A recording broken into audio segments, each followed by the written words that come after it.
Bagi Bima, kabut di Gunung Rinjani seharusnya hanya uap air biasa. Sesuatu yang bisa dijelaskan dengan ilmu pengetahuan. Tapi setelah tersesat selama hampir seharian penuh bersama dua temannya, Rian dan Chandra, teori itu sama sekali tidak membantu. Mereka lapar, lelah, dan mulai putus asa. Jejak setapak yang mereka ikuti seolah lenyap ditelan pekatnya kabut. Kita harus terus bergerak, kata Bima, mencoba terdengar yakin. Padahal, kakinya sudah terasa seperti jeli. Kemana? Kita sudah berputar-putar di tempat yang sama dari tadi, sahut Chandra, suaranya serak. Saat itulah, di tengah keputusasaan mereka, terdengar sebuah alunan musik. Suara gamelan yang lembut dan mendayu, seolah datang dari balik dinding kabut. Tanpa pikir panjang, mereka mengikuti sumber suara itu. Harapan membuat langkah mereka yang berat menjadi lebih ringan.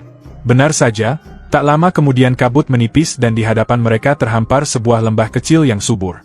Di tengahnya, berdiri sebuah desa yang damai. Rumah-rumah panggung dari kayu berdiri rapi, halamannya bersih, dan dari beberapa dapur mengepul asap.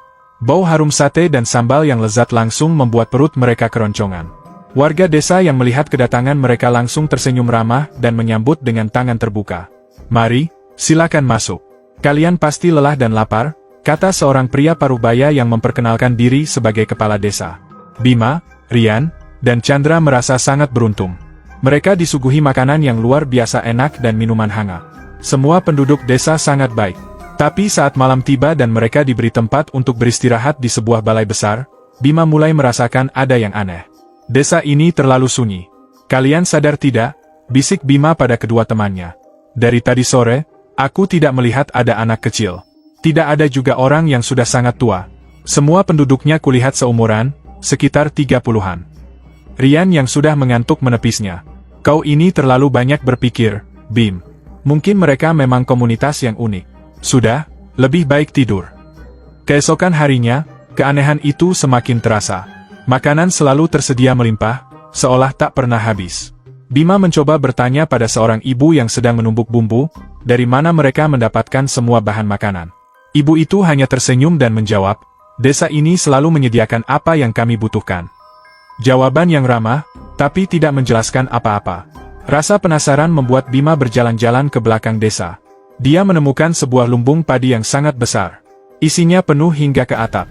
Anehnya, setelah beberapa hari mereka di sana dan setiap hari penduduk memasak nasi dalam jumlah besar. Saat Bima mengecek kembali, isi lumbung itu tidak berkurang sama sekali. Tetap penuh sampai ke atas. Rian dan Chandra tampaknya tidak peduli. Mereka terlalu menikmati kenyamanan dan keramahan desa itu.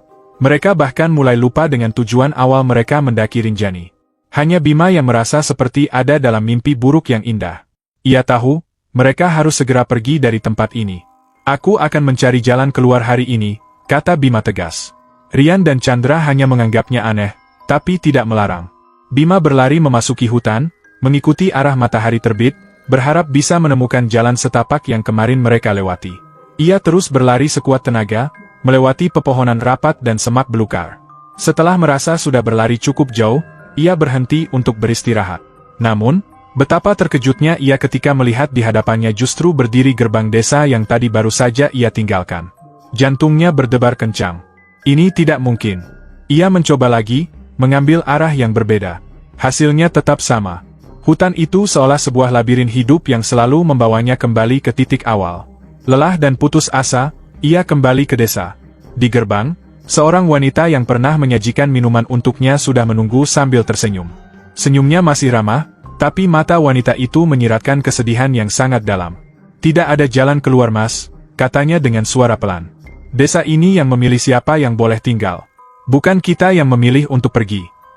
Saat itulah Bima sadar. Ia melihat Rian dan Chandra berjalan ke arahnya. Wajah mereka tampak tenang dan damai, tapi tatapan mata mereka kosong. Persis seperti penduduk desa lainnya. Ayo makan Bim. Sudah waktunya, kata Rian dengan nada datar. Itu bukan lagi suara sahabatnya. Itu adalah suara salah satu warga desa.